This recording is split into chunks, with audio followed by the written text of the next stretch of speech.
Another week, another show. Last preseason game. Yes. We back at it again around the shield. Yes, sir. Yes, sir. Only 5 days and counting until we know who's on the squad. Yeah. That's gonna be interesting. Yeah. I wonder if it's gonna be some surprise cuts. We'll talk. I guess we'll talk about it. We'll talk Every about year. Every year there's one. Some people that you never thought would make the team.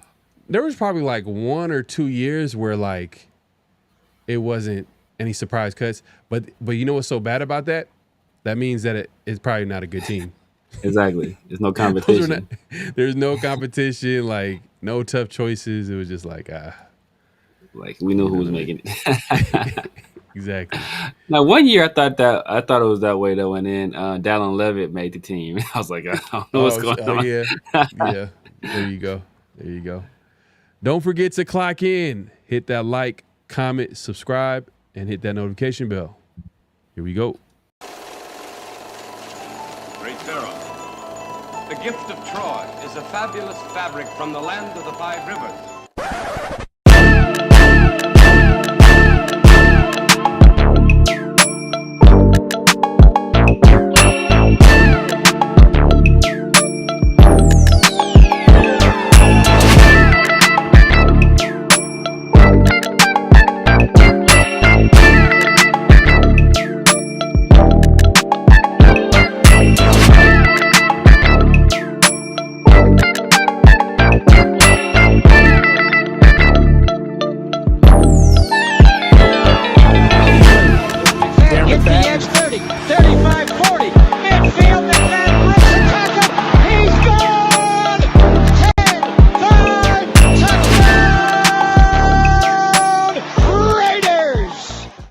Years ago, when we came to Los Angeles, I really believed that the greatness of the Raiders would be in its future.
We back.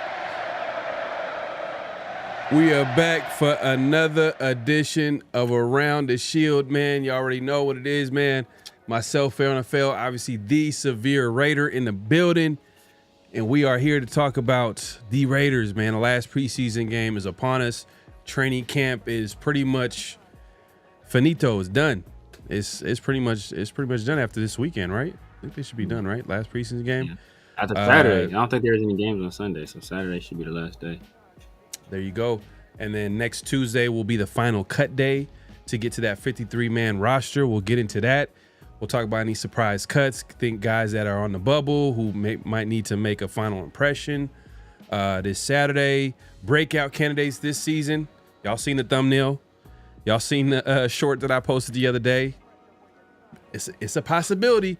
I know Severe gonna have something to say about it, but we gonna talk about it. We gonna have that conversation. We appreciate everybody coming through. Make sure to clock in. Hit that like button, hit that subscribe button, hit that notification bell. Man, we see the night crew pulling up, man. We see y'all, man. We see y'all pull up. Oh, hold up. Let me damn. Looking crazy right now. All right, well, Raider Pete pulling up. He says thumbnail looks like Tyree just found out PBJ pods and goldfish are back on the lunch menu. Man, bro, leave that man alone, man. I think man, leave that man alone, man. That was Tyree funniest. Yeah, he's funny. He's hilarious. He's hilarious. He's unintentionally though. Unintentionally the most hilarious person I've ever seen in my life. Yeah. He's just a big goofy dude, man. He's just a big dude, goofy dude. He don't seem like a bad dude, too. He seems cool. You know what I mean? Dude. He's a good dude, man. He's just cool. Hilarious. And I'm hoping, and I think a lot of it is hoping, but there might be some positive. There's a lot of positive things coming out of camp when it comes to Tyree. But I'm hoping for him to have a good season because I know a lot of Raider fans, including myself, obviously Severe, have been really critical, which is not his fault. He was drafted number 7th overall. The previous regime went ahead and drafted him. And we'll forever remember the pick as the pick that the Raiders passed on, Jalen Carter and, you can name some other players, but I think Jalen Carter is probably the main one because he was actually on the board. Christian Gonzalez, I think a few teams kind of passed on, and as well as Jalen Carter, but I think Jalen Carter was like God, man, he was the Commanders passed on Christian Gonzalez for. Oh yeah. You called that out too. You called it out. You called it out. But I'm hoping for the best. We'll get into Tyree and all that. We'll get into all that good stuff, man.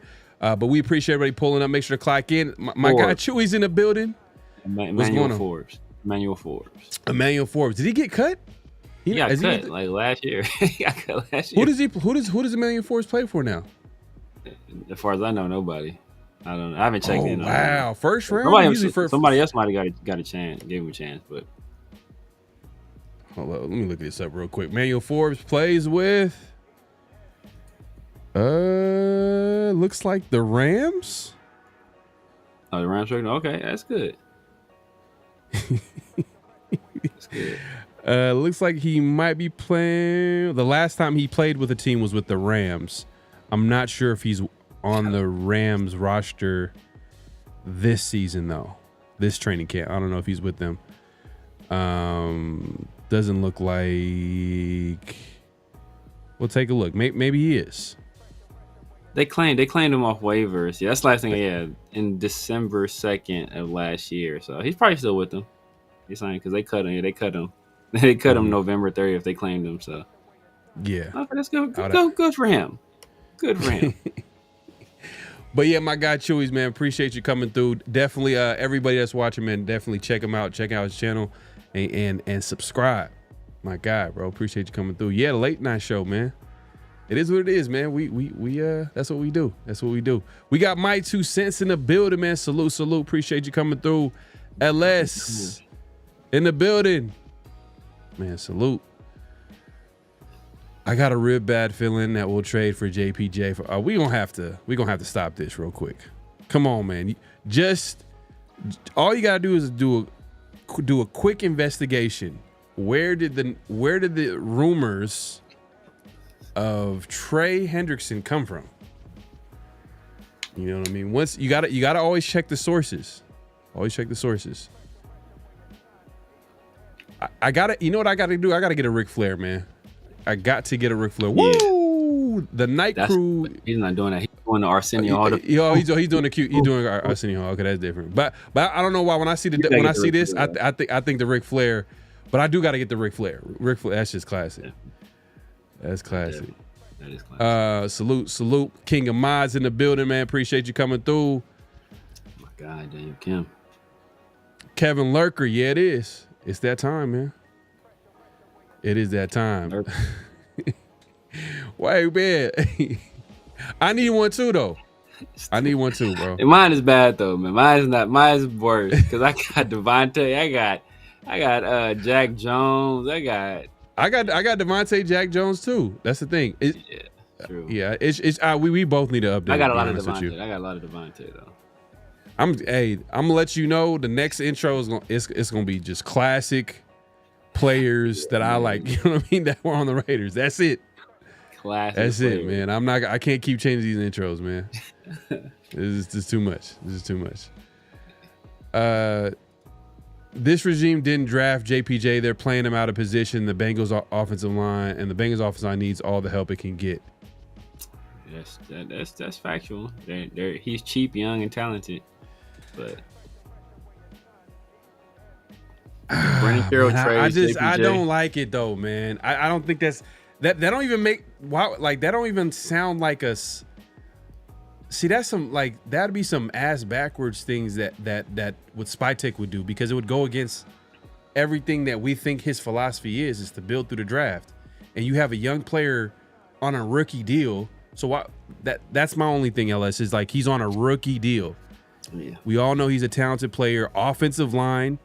You know, he's an offensive guard, a center, and he's on a rookie deal. Cheap talent, good talent on a cheap contract. And you're going to trade for a, aging veteran. You know, he's one of the best pass rushers. I'm not denying that, but he's like 31, 32. How many years are you going to get out of him? And you're going to pay him what? At least upwards of 30 mil, probably the same as, or just below max. He gonna probably want, based on what he did last year, he might want as much or a little bit more. To be real with you, I don't know, man. LS, man, I don't know. I hear what you're saying. You don't want it to happen, but I don't think it's gonna happen. I don't think it's gonna happen. He's probably looking at it like Pete Carroll is 78 years old. Pete Carroll is 103. He's like, I don't give a damn about these young players, but I'm trying to win. Hey, you know what though? I think you know what it is. The other thing is that Pete Carroll might be trying to put all coaches want to win now. Yeah. But Pete Carroll's case is very serious. Yeah. It's like he's literally trying to win. Not tomorrow, today, right now, at this very minute. He's not trying to wait. They have this saying play this game like your life depended on it. Pete Carroll is really that's a real situation for him. It's bro, I don't got much time. Yeah. I don't have much time out here. So salute Myra in the building. Appreciate you coming through. Look, if we can make the move, I wouldn't be against the move, but I wouldn't want to trade JPJ, but Tyree could have his own PBS Big Goofy. Yeah, he's funny, bro. He's funny. I've always noticed that, but you know what I noticed? I guess let's just get into it, man. The other day at his pressure, he seems way more confident. You can't lie though. He seems pretty confident. Still goofy, still goofy. You know what I mean? But he seems way more confident, way more comfortable talking to the media, way more comfortable talking about his position on the team, what he is trying to do and what he's trying to do on the football field, especially when he explained I think the question that was posed to him the other day, I think I posted it about, was he able to develop some counters to his game, counter moves? And he just talked about how hey, look, I have long arms. I got to start with power. And then, from there, he starts saying that's where I would use a little bit of speed and I kind of like that. You know what I mean? It lets me know that he's actually trying. It doesn't mean that it's happening on a consistent basis. Yeah. But then when you start hearing about other people talking about him, Robert Leonard had some good things to say about him, defensive line coach. And just, we'll see. For me, it's wait and see to see how it looks like during the season. But, you hear the stuff people are saying he's having a solid camp, which we haven't heard in the past. We didn't hear Tyree in solid camp.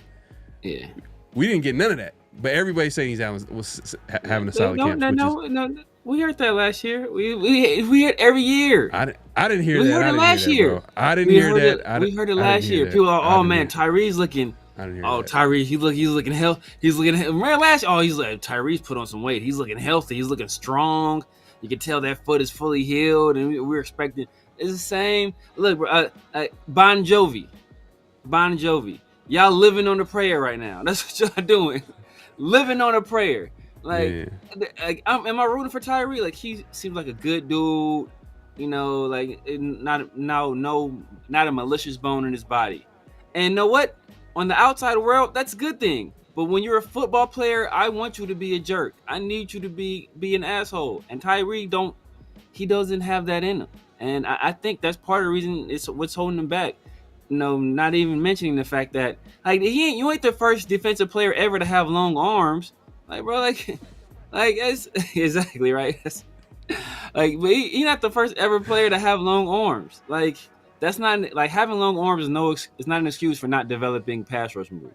Like Max Crosby's nickname is literally the Condor because of how long his arms are. So you can't tell me like, oh, my arms are long, so that's why I don't have any pass rush moves. Like, bro, like work on that. Like that should be you should be working on that. Your arm's gonna still be long. Like that's not going anywhere. Like, developing some pass rush moves is only gonna take your game to the next level. And the fact that you haven't, that's concerning. Yeah, and it's there was times where like I felt like when I was just watching it from the TV copy, there were times where he was just doing the same power rush move, and he was just getting blocked up, and there was no counter to what he was doing. He was just stuck there, like just doing the same thing. But then they move him inside, and he was able to like kind of get some pressures that way. But we'll see. Maybe more confidence maybe leads to better play on the field. He said the other day, he was talking about how like right now the game slowed down for me. Right now I'm just focused on the technique. I'm not thinking about anything else but myself and the technique. So I'm like, all right, hey, we'll see. We'll see how it looks like, man. We'll see what it looks like during the season. Because if Tyree has a breakout season this year, or a good season, let's say a good season this year, I think that would be a big, big plus for the Raiders defense because they need it. Because we don't know, outside of Max, who else do we know for sure is going to be a consistent contributor on this defense? Adam Butler. Butler, okay. I would throw Kuntz in there, but then the injury is kind of having me like think like when is that going to happen for him? When is he going to get all the way back? Yeah. I don't know. Hey, someone the other day,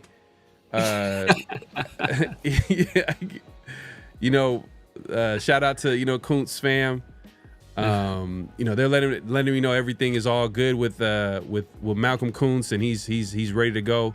Which, hey, that's what I want at the end of the day. But I was just speaking on we haven't really heard from Kuntz, so I was wondering that. And the coach the other day, he did mention that the recovery process took longer than expected, but for the last couple of weeks, last 10 days, he's looked explosive, he's looked good, looked strong, and all that. So okay. So hey, if Kuntz could be a factor like he was, who we thought he was going to be before he got hurt, then that's a big plus for this Raiders defense for sure. That Raiders D line, and if you add Tyree to that equation, you add some of these young guys step up. Like there's a lot of like we've said in the past about the Raiders defense, we said there's a lot of questions more than answers right now. So that's why it's like, man, like figuring that out right now is kind of like you don't really know what to expect, but. We'll see. I mean, we'll get into like the breakout candidates in a little bit, but what are your thoughts on some of this Tyree stuff, man? Because I know you about to. I know you're not buying it. You're not buying it for sure. You're not buying it at all.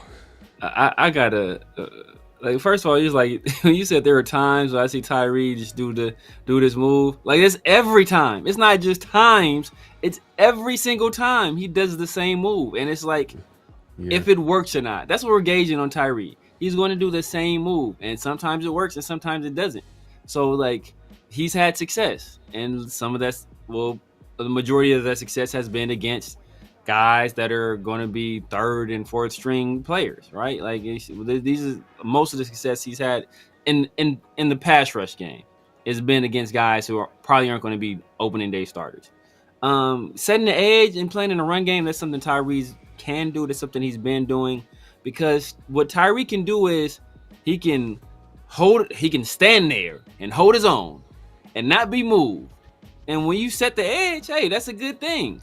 But as a pass rusher, you need to be able to advance and show some lateral agility and show a swim move or a rip move. And Tyree hasn't shown any of that with any level of consistency. So, putting him inside, they're hoping, maybe he can use his power there and catch some guys off guard, because his get off has gotten better. Still not great,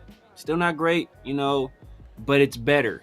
So you can see some improvement there. And hey, if with those long arms, and he can generate some power, create some leverage, and he can if he's a low man, he can win. He can push a guy back, get him on their heels, and that's when a lot of his pass rush success we've seen is not Tyree disengaging and getting the guy off of him. It's just him pushing a guy back into the quarterback, and that's essentially how he has to win, because he can't win any other way, it seems. So, like, am I expecting something great from Tyree? No. Do I hope that he improves and shows something?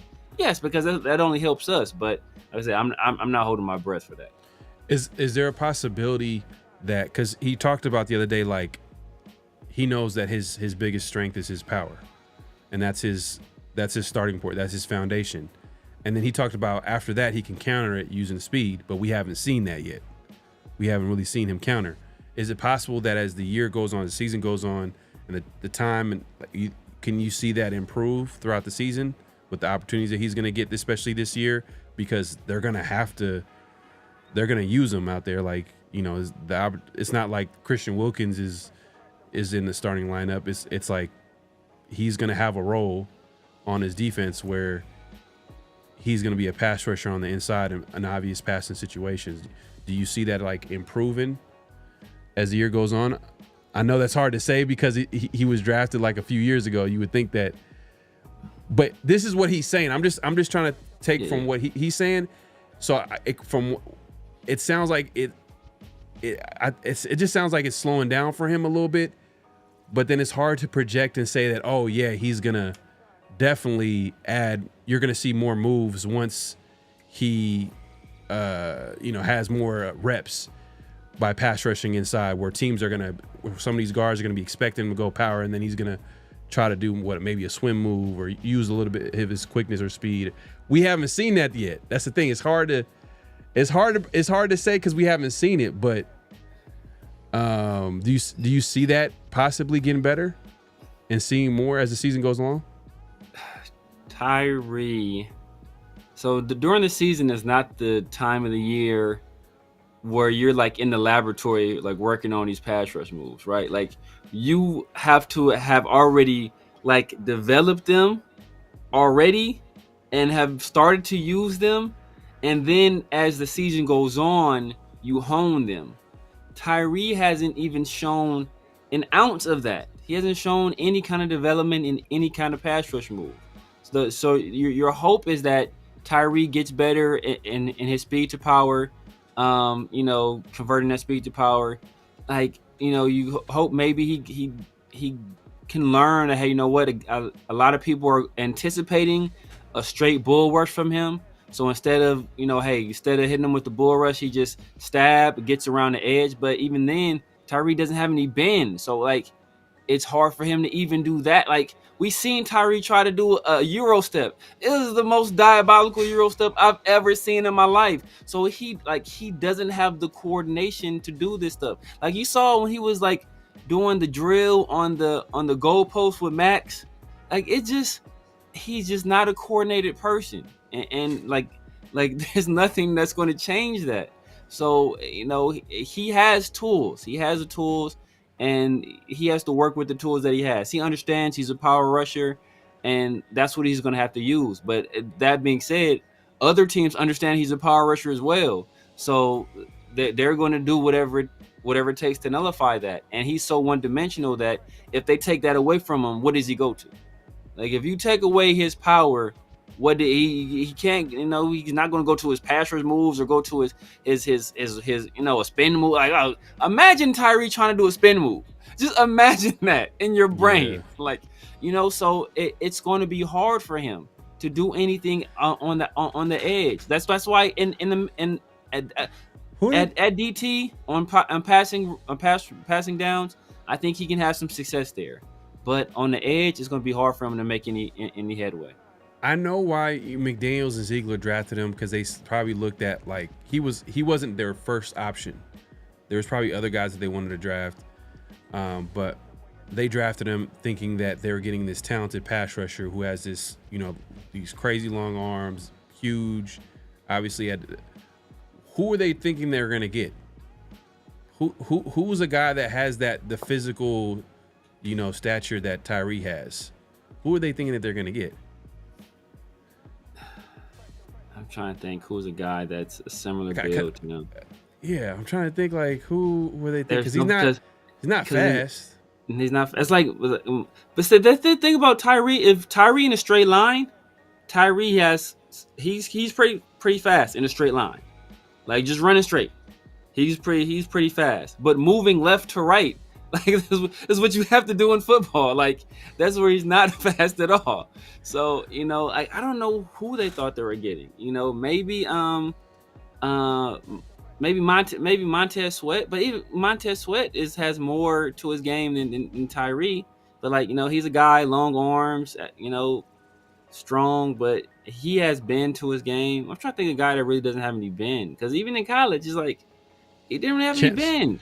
Chandler Jones? Maybe Chandler, but maybe Chandler. Because Chandler Jones has long arms, he's not super athletic, you know what I mean? But but he got moves though. He got moves. But remember Patrick Graham said, he kind of put Tyree on the inside to kind of speed him up a little bit, because that's what he did with Chandler when Chandler was a rookie, and that kind of helped him. When you were inside, everything moves so much faster. Yeah, and you have to keep your head in the swivel, because the guy can be, you can get a block from the left or from the right. So when you're out there on the edge, that it's a little bit easier. Things are a little bit slower. But maybe Chandler. I'm trying to think of somebody else. Myles Garrett's a way better athlete than he is. Myles Garrett was a freak athlete. Myles Garrett's a crazy freak athlete. So I really don't know. But like Myles Garrett would probably be the same. Like they're like probably the same size. Probably the same size, yeah. You know what I mean? But not the same athlete though. You know what I mean? That's the difference. That's the difference. All right, Mint B says, what would y'all consider a good season from Tyree this year? For me, a good season from Tyree, 7 to 8 sacks. If he's able to get 7 to 8 sacks, that's a great season. It's a great season. Just based off my expectations at this point, we all know, like, hey, man, like, if you're expecting, like, I'm not going to, 7 to 8 sacks is great. 7 to 8 sacks, especially if you think about, like, Max is probably going to be the guy that's going to get the 10-plus sacks. And then, you probably factor in Kuntz in there. You know what I mean? I'm trying to figure out, like, where Kuntz... If Kuntz is his regular self, like, going into the season, then he's going to get his... If we can get 7 to 8 sacks from Tyree, and they're moving him inside, and he's having some success, passing from the inside, that's a big plus. Because, quarterbacks don't like pressure up the middle, so... 7 to 8 sacks for me, at least. If he can give you at least 7 to 8 sacks, I'm good with that. I was there with you with the 8 sacks.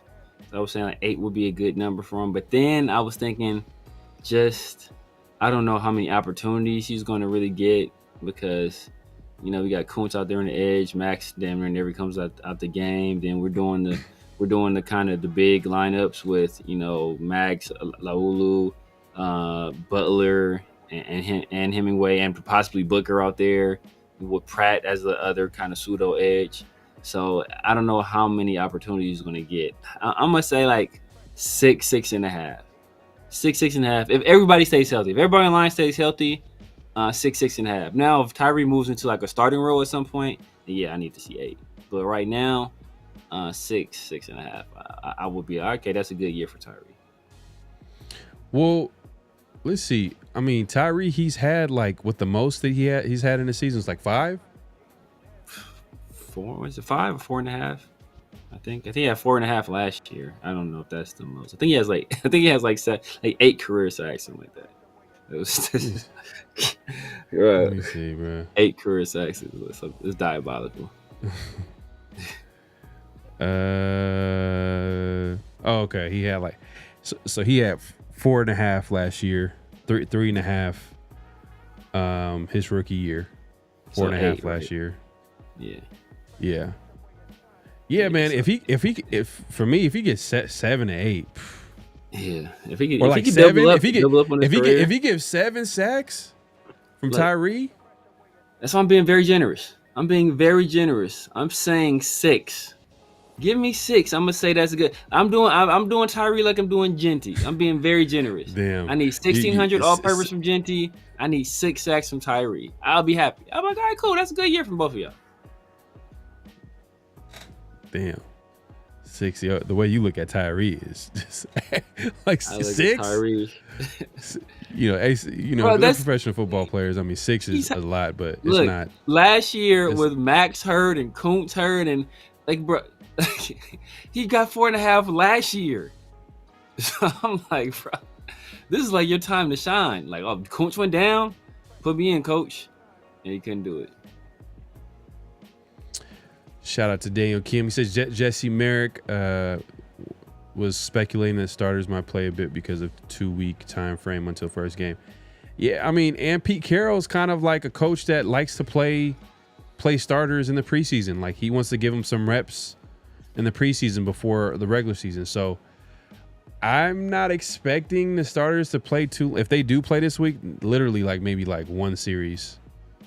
I wouldn't expect them to play that long, especially this last preseason game, where I would think the purpose of this last preseason game is like a lot of the bubble players, a lot of the players who's trying to, make the roster are probably going to get a lot of playing time. Like, we're going to see a lot of, Cam Millers get PT and guys like that. I was hoping to see three quarters of Cam Miller. So I was hoping maybe Aiden to get 1 quarter, 3/4 of Cam Miller, but no, yeah. I'm not hating on Kuntz or anything like that. I understand. I'm me understanding that injury takes time is me alluding to like, all right, Kuntz, we don't know what we're gonna get from him, but from what Pete was able to say, and shout out to his fam, you know what I mean, left a comment the other day saying that everything is all good with Kuntz. All right, I'm gonna take his word for it. I'm just questioning it just because I understand those injuries take time. I agree with you. Yeah, and that's kind of what I was saying last show, where it's like a lot of it is mental. And I think Pete, I think his last presser, he kind of said the same thing, where like especially on a non-contact drill, it's hard to trust it, as you said right there. It's hard to put trust in that. Any kind of little pain or any kind of twinge you feel or tweak you feel in that knee, you're like, oh dang, is this could be a reoccurring thing, or am I going to hurt it again? Or so it takes a little bit of time to just play freely without thinking about it. So and he just got back on the field recently, so I think he'll be all right. Tyree looking more confident in preseason, equivalent to fans saying AOS looks skinnier from last season. Hey, look. It's a big improvement to me. Like, I'll take any type of confidence. Confidence is huge in sports, man. You're like a whole different player when you play confident. So if Tyree can play more confident, which would lead to more him possibly using his God-given ability, we'll see, man. We'll see. Yeah. It's not a guarantee, but hey, look. Hey, shout out to Aiden, man. I only thing I asked Aiden to come to training camp with only one chin, and he did it. He came to the training camp with only one chin, man. Props to my dog. Props to my guy for doing it. Damn, man.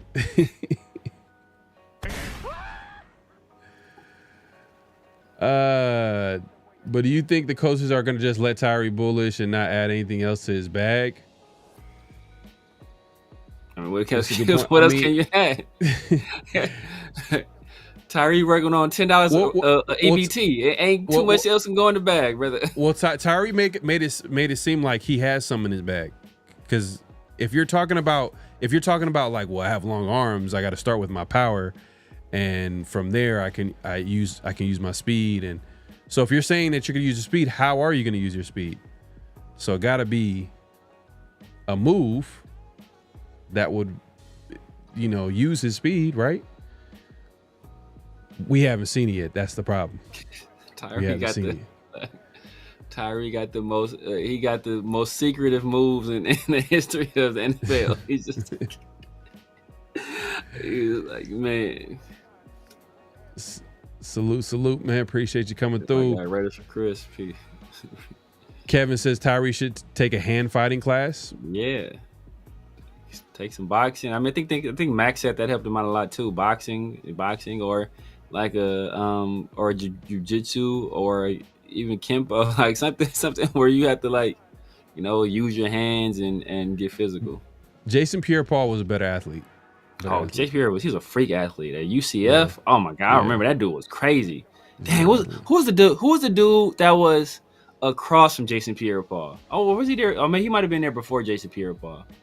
He was a beast. On the other side? On the other side? No. I think he might have been there before JPP was there. You talking about with the Giants? No. It was at UCF. Oh, okay. Not UCF, USF, South Florida. Yeah, South Florida. UCF is the black and gold team. South Florida. I forgot the dude's name. He was a monster. He put up like some crazy numbers. I think it was like Ben something. He put up some crazy numbers, but he wasn't like an NFL level athlete. So like he never amounted to anything. But he put up like freaky crazy sack numbers when that why you say it like that? Over. He didn't amount to anything. I mean, he didn't make it to the league. He didn't make it to the league. He might have been like he probably got a camp. He probably got a camp. He probably got a camp. Ben Selvey.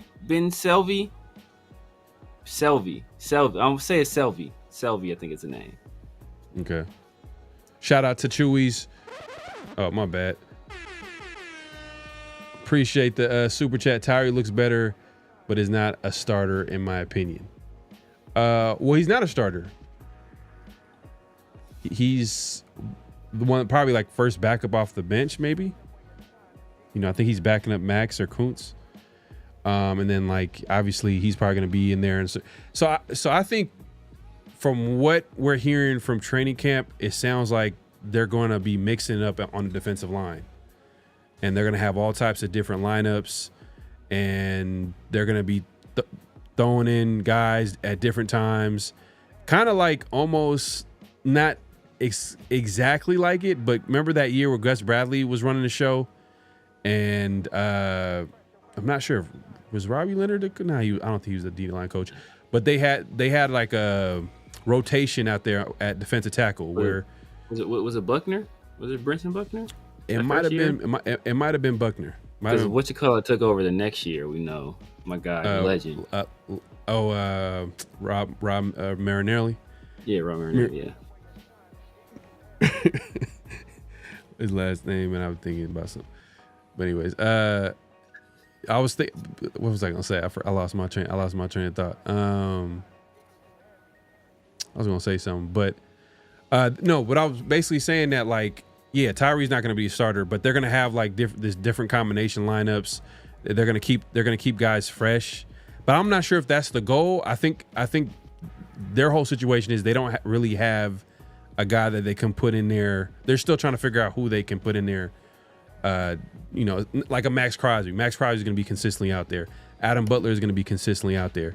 But outside of those two, maybe Kuntz. But even Kuntz, he's coming back from his stuff. So but he might be a guy that might be consistently out there. But they're going to be trying to get other players involved, like the Hemingways that kind of flashed, the JJ Pegues, who's looking like he looked good. He looked like there might, and it's crazy too. Like we finally, I'm hoping we're finally seeing some talent from that D tackle spot. Not to say that they've arrived or they're going to contribute, but in the past, like the Raiders made attempts to address the deep defensive tackle, and it never amounted to anything. And y'all know what I'm talking about. We talked about the last show, the Neil Farrells and the Malcolm Butlers and Matthew Butler. Matthew Butler. But then what was another guy that we signed? Remember we signed him, and then he goes to the Texans. He balls out. Malik Collins. Malik Collins. Malik Collins. We've had guys in the past. Bilal Nichols.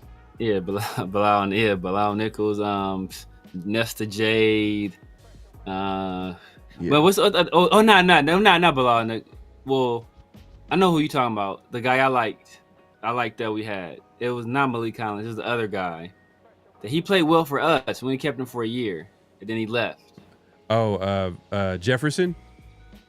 Not Quinn Jefferson. Damn, he came the same year as Bilal Nichols.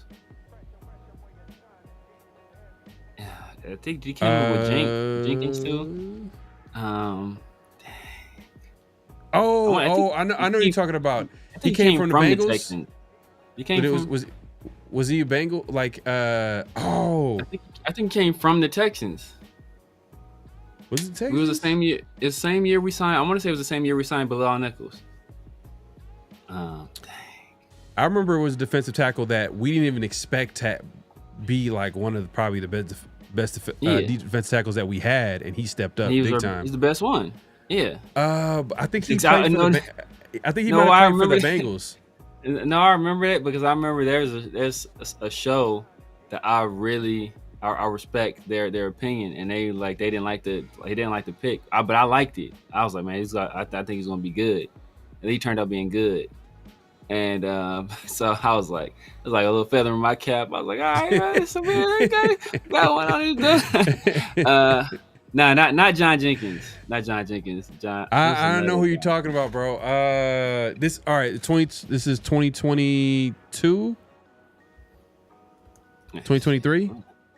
2022 Raiders. That's all right.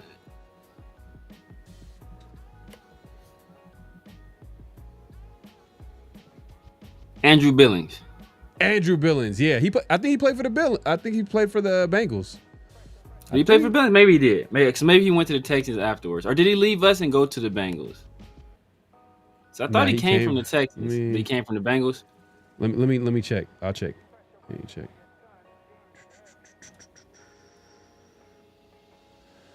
So he played with the Bengals 2016 to 2019. Then he played with the Browns, Miami, Dolphins, Kansas City Chiefs, and then the Raiders. And then now he plays for the Bears right now. For the Bears, okay.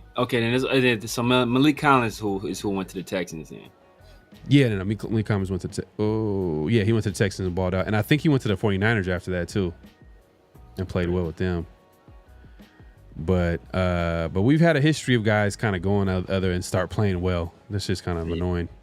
Arden Key, Danico Autry, Shelby Harris, Mario Edwards Jr., Jahad Ward. The list goes on and on. It's like, okay, we get it, man. Like, what, the coaching sucked? Like, is that what y'all trying to say? I don't know. Yeah.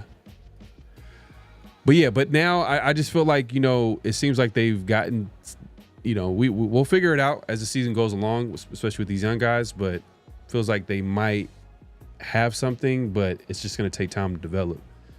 Yeah. But we appreciate everybody coming through. Make sure to clock in, hit that like button, hit that subscribe button, hit that notification bell. Let's see. The chat is going crazy. Casper said, I like how Carroll said they sped up AOC at practice, then couldn't contain his own laughter.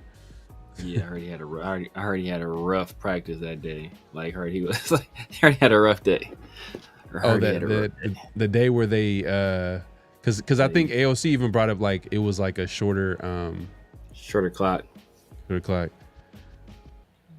Hey, it is what it is, man. Got to get better. Tribe. Other than Max, Raiders are gonna have to blitz for pressure. Kuntz doesn't appear to be back to himself yet. Yeah. But Pete Carroll, the fam is saying that he's good. So. And the regular season doesn't start today, so we'll see what it looks like week 1 against the Patriots. Especially because I'm just gonna assume that Patrick Graham has something up his sleeve.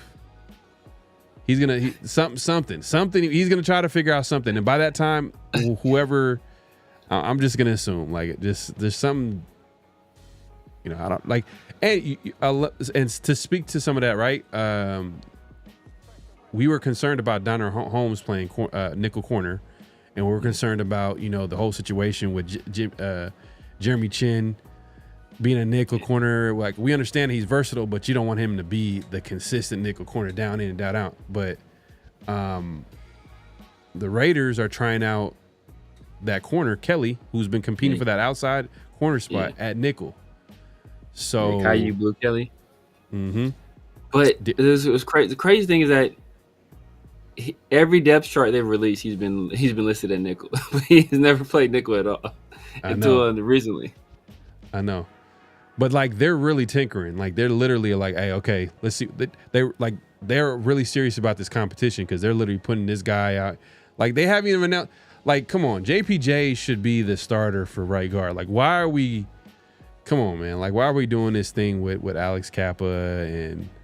It's just, come on, man. Like, what are we doing here? And, to speak to LS's point earlier, like, you getting people paranoid out here. Like, what's going on here? Like, so let me ask you a question. If you're 3 weeks away from the season and you're tinkering, what does that tell you? Yeah, it's not good. It's not good, man. It's not a good omen. It's not a good omen. So especially at offensive line. Like, what are you doing? Like, yeah, and nickel. Like, it's like, hopefully it's like I said. Hopefully it's a situation where they just want to get guys exposure at all these spots, just in case of injury. Practice. Hey, practice is the time to do it. Maybe it's a short period. It's just the team periods. Hey, let's get these guys exposure here and there. But it's like, man, Leo, that's hella funny that when you heard that, that's your first thought was like, damn, like now you look. Man, Leo knows. So shout out to my guy Leo, man. Leo had Link on today, man. Great show, man. So I gotta check that out. I gotta check that out. I get done here, man. Make sure y'all head over there, man. I was listening to it. It's good stuff, man. Real good stuff. Definitely got you. I wonder what he has to say about the current state of the Raiders offensive line. So I definitely want to check that out for sure. But salute. Leo in the building. Nah, he was talking about college, Leo. Yeah, he's talking about college, yeah. George Selvey is the guy's name. George Selvey. He said Zumba classes. That's hilarious, man. I get what's the classes they have, the little platform they be stepping up and doing like that. Not Taibo, but yeah, I guess that is Zumba. When they be like, is that the one? Nah, Zumba is the dancing thing, right? Yeah, this dancing. Okay, yeah. Dancing. They be coming in. I be seeing people like, what's the one with the platforms? They be like, I be seeing like they be like a room full of people sweaty as heck, and they be stepping up on the platform and jumping down. And what's the dude back in the day? Nah, you think about Taibo, not Ty. Is it Taibo? What's Richards? What's his name? Or Richard Simmons? Richard Simmons. Isn't that what he used to do? Oh yeah, Richard Simmons. Richard Simmons. We didn't get into what Richard Simmons. See that Richard Simmons? That's Caleb Williams. Oh, that's funny, bro.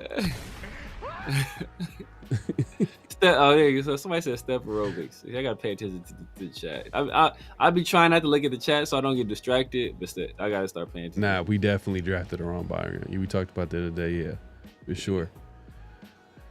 But yeah, man, we appreciate everybody coming through. So yeah, we play the Cardinals this Saturday. Do you want the starters to play? this Saturday?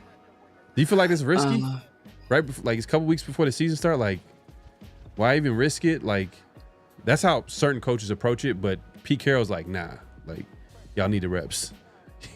Y'all need every rep possible to be ready for the season. I don't want Bowers to play. I don't want Mayer to play. I would like to see Genty have a series, not even a full series. Not even a full series. Like 3-4 carries. Just to, hey, you know what? Just to keep the. He had a good game last week, to build off that momentum. Have another good game. Keep his confidence, going heading into the season. So he'll start the season, hit the ground running. Bam, he's off like a rocket. So have him just get more confidence, because whoever the Cardinals playing, he should dominate them. And then have the line play another game, because with all these moves, I think they need a little bit more time to build some chemistry, get Jordan Meredith a little bit more comfortable at the center spot, get JPJ a little bit more comfortable at the right guard spot, make sure those guys are simpatico. Do I want to see Dante Thornton out there? I think he does need to be out there, but I heard he came down in practice and he had like a leg thing, and so like do they want to risk that as a starter? Because the main guys like Trey Tucker, hey, I talk a lot of trash about Trey Tucker. He's solidified as that number 2 guy. I don't need to see him at all. I don't need to see Kobe. I don't need to see Geno. I don't need to see Brock. I don't need to see Mayer after what he's done. But I want to see Genty and for sure the offensive line. So you're penciling Trey Tucker as the starting receiver? Yeah, man, Trey Tucker. Yeah, for everything he's done, and it's just his. And I mean, I've always gave him props for his blocking. It's a weird wide receiver. He's a hell of a blocker, man. He's a hell of a blocker.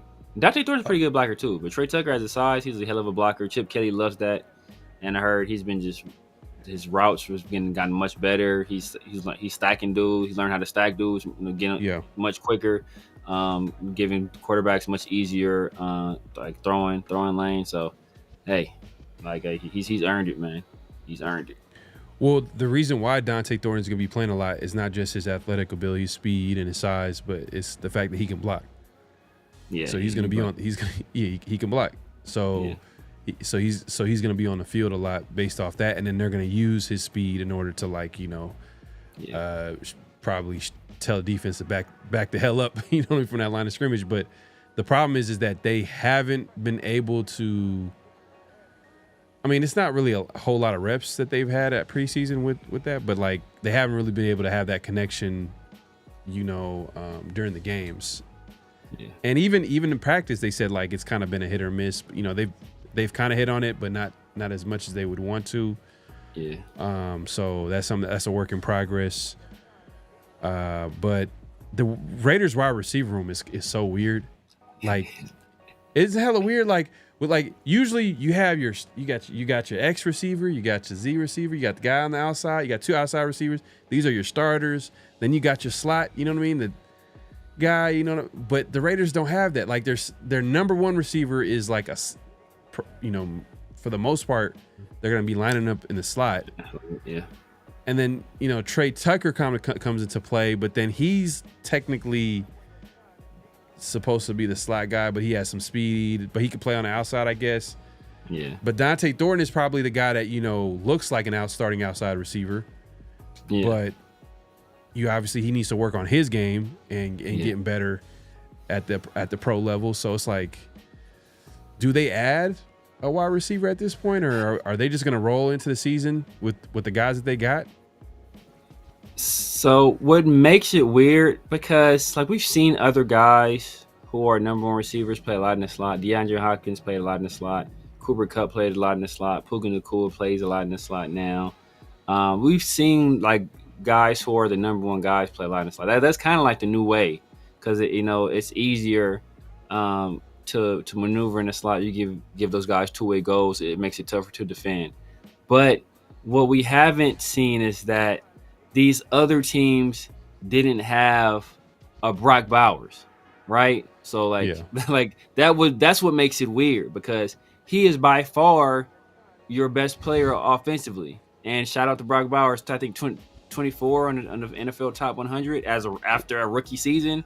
Hey, what I tell you though? Unheard of. What did I tell you? I said, well, this is obviously my opinion, but I was like, man, I feel like Brock Bowers is the best tight end in the NFL.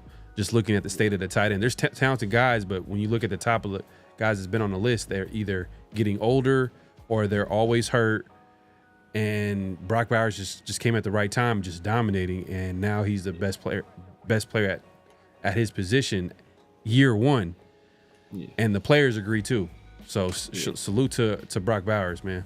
He's balling out. I still feel it's George Kittle, but like you said, George Kittle, he's hurt, he's older, so like it's and the other guy too with KC, Kelsey, yeah. I already had Brock ahead of Kelsey because Kelsey's one dimensional too, and now one dimension Brock is already better than Kelsey. So it was just the blocking piece, and Brock is still. Like I told people, he's a very willing blocker. He's just not good at it. So right. Being willing is half the battle, though, most of the time. So you get good effort. You'll most of the time you get the job done. But yeah. So that's what makes our dynamic so weird is that you're like Jacoby is the number one receiver technically, but the number one option is Brock Bowers. So when you have Jacoby playing in the slot, it makes it weird because like.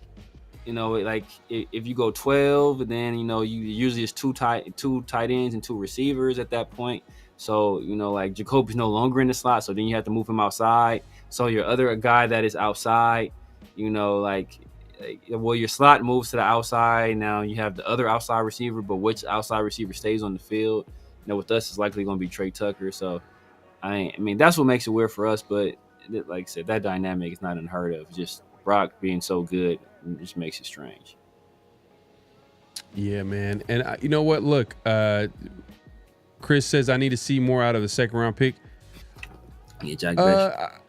I agree, but he's been making some plays. He's kind of been stepping up in training camp as of late, and I've seen some plays in the preseason game. I think his situation is just finding a role in this offense, especially with the guys that are going to be pretty much playing his position. I mean, Jacoby Myers, Brock Bowers. When Jacoby's not in the slot, when Brock Bowers, they might move him into the slot. So his situation is kind of different too as well. I mean, but I would think that he would be more ready to play compared to Dante Thornton. But Dante Thornton kind of took surprised everybody by even all the way to right now. We all are seeing him be the projected starter out on the team, but you're saying it's probably going to be Trey Tucker out there, but yeah. The offense is so weird where it won't even feel like Dante Thornton is not the starter. He's going to be out there with Tucker on the other side, and then maybe Trey or what I mean, and then they're Tucker's going to take the play off, and then they're going to have Dante in the game, and then it's just going to be one of them type of situations where they're just going to have different lineups. The Raiders are playing Jack Bech out of position. Jack Bech, he's not an outside receiver. He's going to struggle separating against NFL corners. So as long as they continue to play, even when they're playing him outside, you see how close he's lined up to the hash marks. He's usually lined up over the numbers, which is essentially like playing him like a slot receiver, but on the outside. So they're trying to figure out ways to make it work with him, but he's a slot guy, and until he starts playing in the slot more, he's not gonna show out as much. Severe, take this one real quick. How many points do we score a game this year? I'm gonna say 25 and a half. I put it in that range. 25 and a half. How much do we average last year? That's a big jump. That's a huge jump from what we were averaging the last couple years. Yeah, but I think we've had a huge jump in quarterback play. We're going to have a huge jump in quarterback play. I think I'm hoping we should have a huge jump in running back play as well. Brock with some other complementary pieces around him, where they can't just double him all day. Healthy Jacoby, Michael Mayer being better. I think Trey Tucker taking the next step. Dante kind of, keeping the safeties honest. I think that'll help as well. So I'm saying, and we're hoping Chip Kelly is able to do his thing in the red zone. So I'm saying 25 and a half, 25 and a half. 25. I'm gonna go. Man, 25. That's a huge jump. But then, I mean, it's gonna have to be 25. Let's see. And with our defense, bro, we hope to win in the games, but we're gonna have to average 25 and have to win. I'm looking at the. Let's see. I'm trying to look up the points per game here. Let's see. Boom, boom, boom. Seasons. 24 statistics, standings. All right. Okay. Cool. All right. Let's see. How much were the Raiders averaging scoring offense? Okay. Here we go. So number 1 last year is Detroit. And the Raiders were 29th.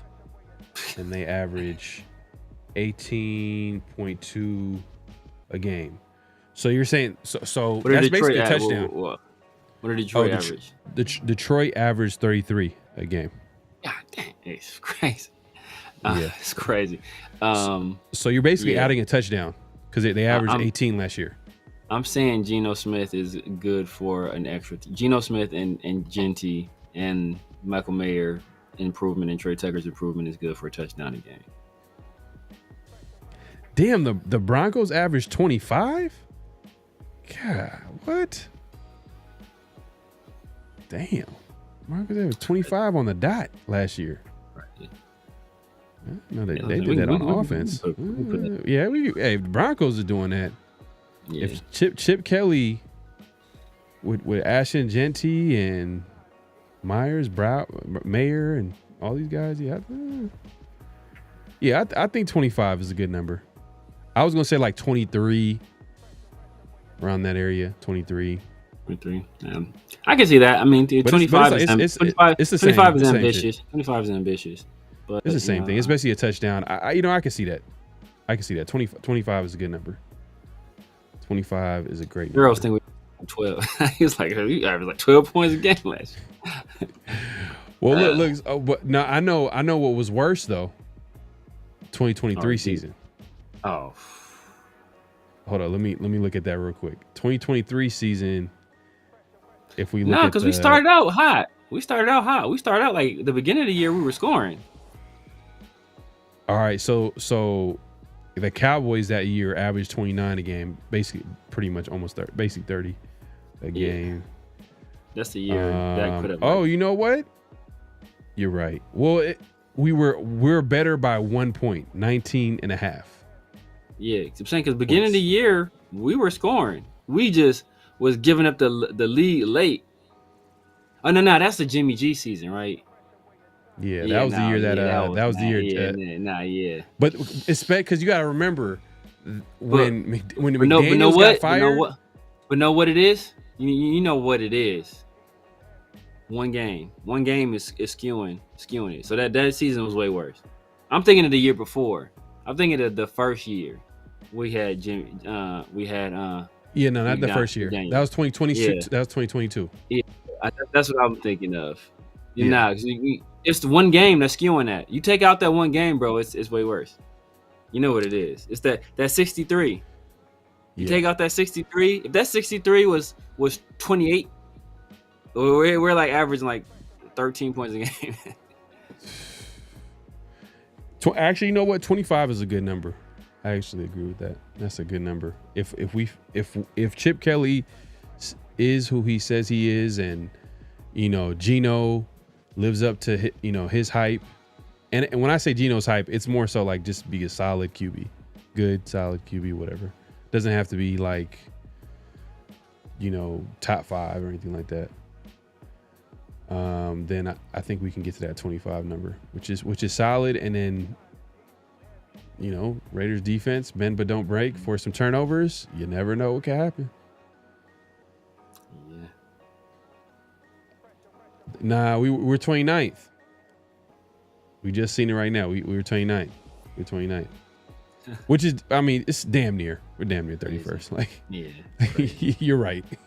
You're right, Leo. Yeah, he was close. He was close. Chewy says 23 to 26. Okay. Yeah, we're all like everybody's on the same page. Like, same range. Yeah, we're all in the same range.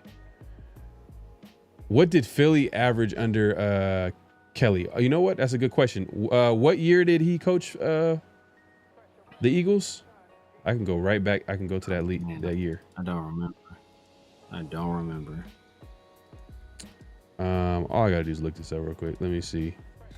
Let's see. Chip Kelly. They were top 10. They were top 10. I think top 10 every year he was there in offense, I want to say. You said every year? I'm going to say every year he was there, they were top 10 in offense. Hold on a second. Let me set this up.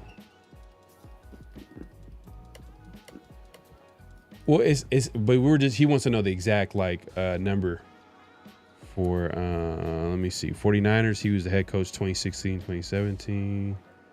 Why is it showing the 49ers? Why not? How about the Eagles? 2013, 2015. Okay, 2013, 14. Okay, perfect. All right, cool. All right. Can you see the screen? Yeah. All right. Let's see. God, this crazy ads, bro. You can see the page. Oh no! Right now, no. I don't see anything. All right. Cool. All right. Cool.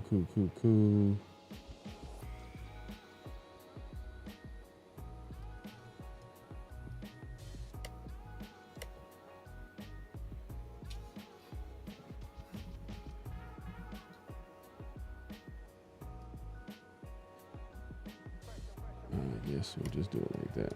All right. All right, man. If you haven't already, make sure to clock in, hit that like button, hit that subscribe button, hit that notification bell. We appreciate everybody coming through.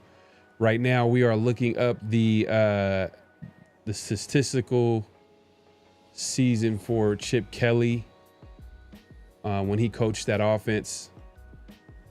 And I'm pulling it up right now. I'm on Pro Football Reference, so I should be able to see it and put it on the screen. All right.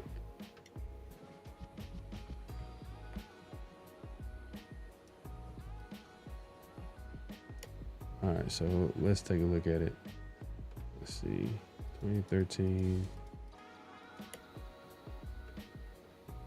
Let me know if you see it.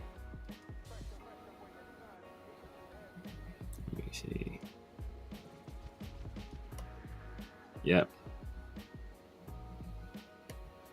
All right, cool. So let's take a look here real quick. That's the year they beat the brakes off us, I think, with Nick Foles. Oh man, don't talk about that game. That was depressing. What's worse, it was Nick Foles too. That's what made it worse. It's like this dude's not even like gonna be remembered. Like with the all-time greats, like we're gonna remember him because he Super Bowl champion Nick Foles. Like if Peyton Manning did it, it was like, oh, it was Peyton Manning. You know what I mean? What could we do? Yeah. It's Peyton Manning, or it was Tom Brady. It's Tom Brady. You know, that's an all-time great QB. But Nick motherfucking Foles, man, like, that's wild. Damn. The Broncos that year averaged damn near 40 points a game. Y'all can't even see that. Hold on, let me see. Oh damn, it's kind of in the way. Let me adjust this. Let's see this. It's crazy. That must have been that first Peyton year. Yeah, for sure. So as you can see on the screen, Broncos damn near 40. Damn, not even close. The second is like 10. They're 10 points ahead of the Patriots. The Eagles were number 4. Whew.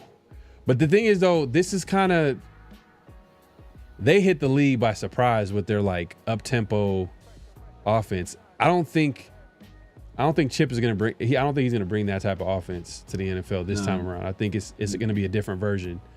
But not to say that it won't be prolific or anything like that. It's just I don't think he's going to bring that offense to this team. Yeah. But do you think about people didn't think it would work though? That's the thing. People didn't think it would work. Yeah, so, that's true. Because remember Steve Spurrier brought the fun and gun to the league. He didn't last long at all. Damn, look at that right there. Oakland Raiders. That's sad right there. 20 points a game. Disgusting. That's kind of sad though. Disgusting. But let's see. Look at the Raiders average 17 points a game, right? So in 2013, that would have been 31st. Oh damn! So Leo, you were right. Exactly. You were right. That was Dennis Allen, wasn't it? Was that Dennis Allen? 2013.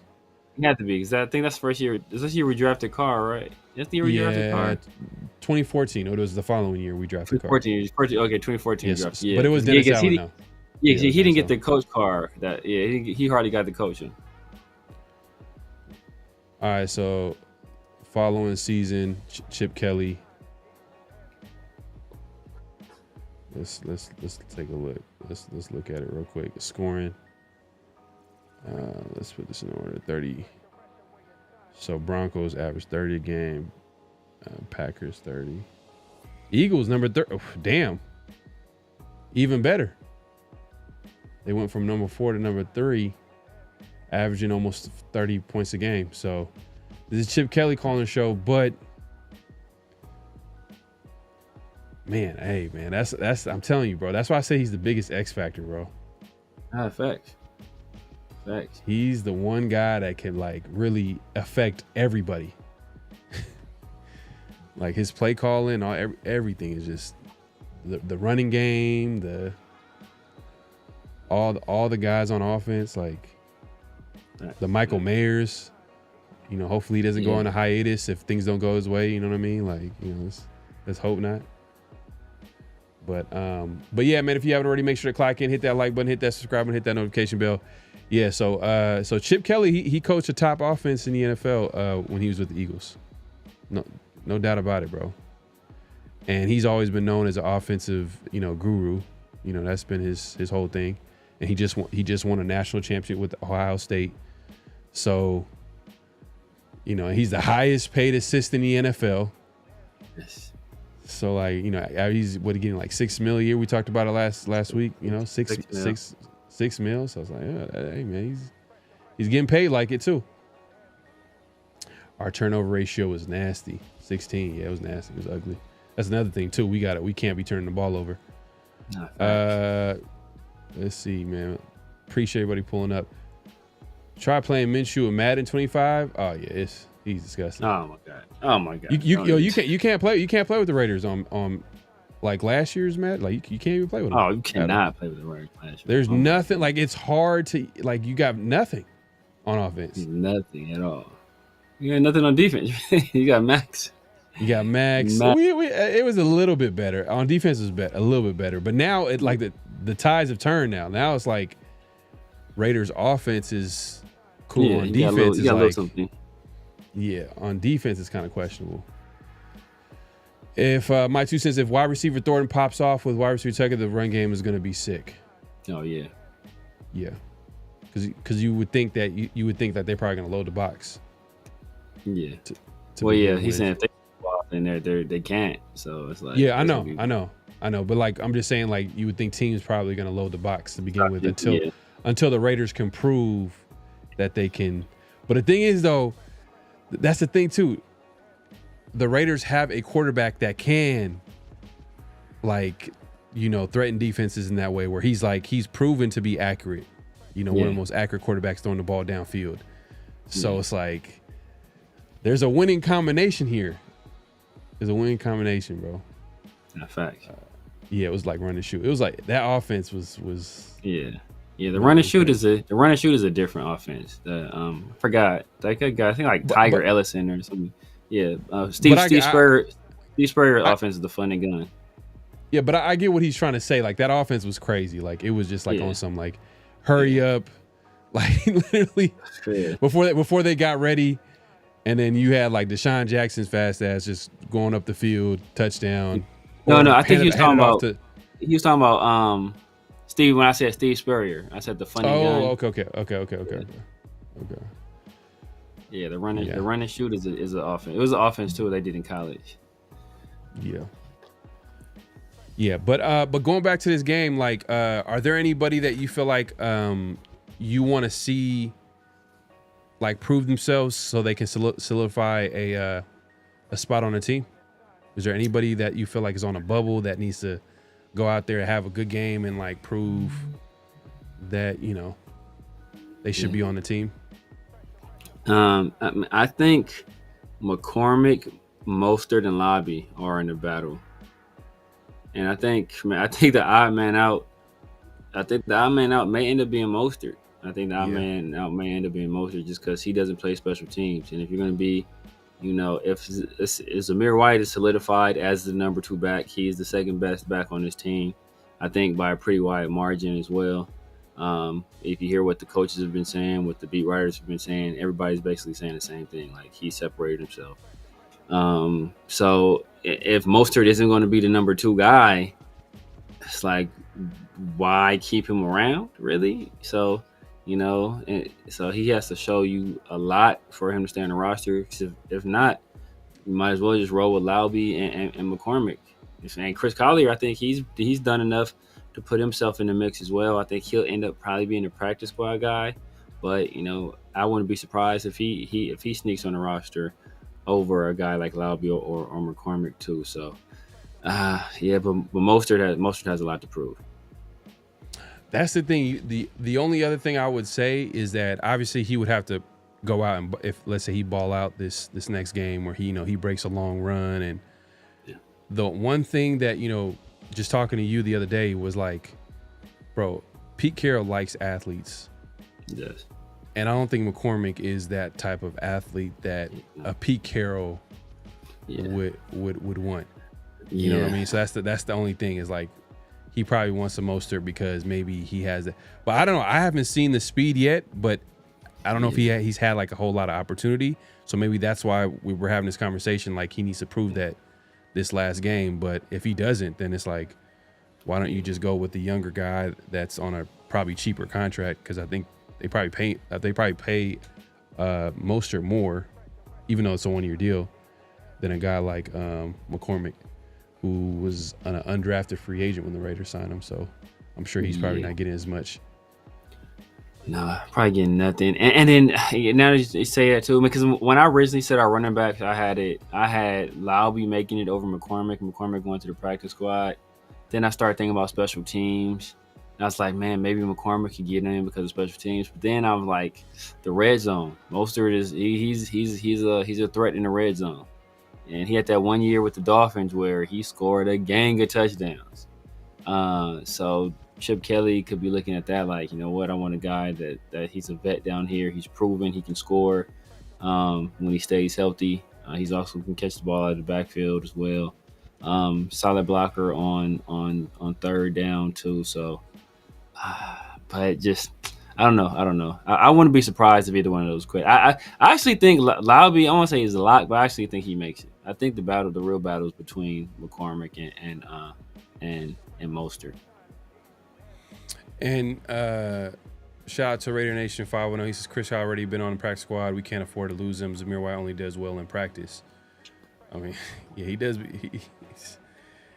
I do hear like Zamir White like breaking a long run or doing something good in practice, but then like in the game we don't really see too much. But you know, what do you think of Chris Collier? Because like shout out to Ray. He was talking to me the other day. He's like he was saying that's his like favorite back outside of Genty on the squad.